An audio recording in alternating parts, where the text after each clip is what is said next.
Ayun na, naglaban na yung dalawang team na kalbo.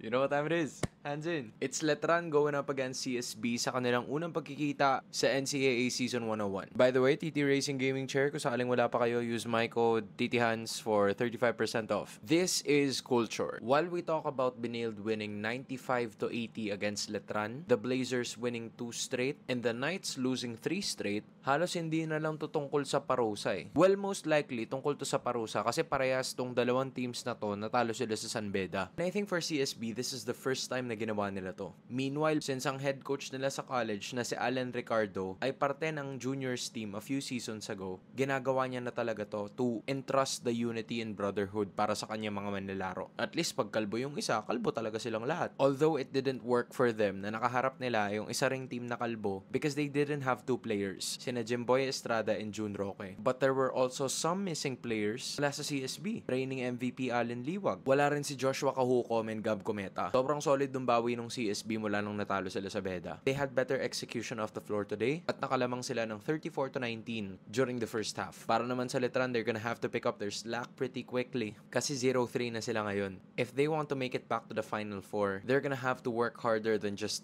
getting the hair out of their heads. Kailangan magkabitaw ka talaga dito kasi sobrang lumakas ang mga NCAA teams ngayon compared to the previous seasons before.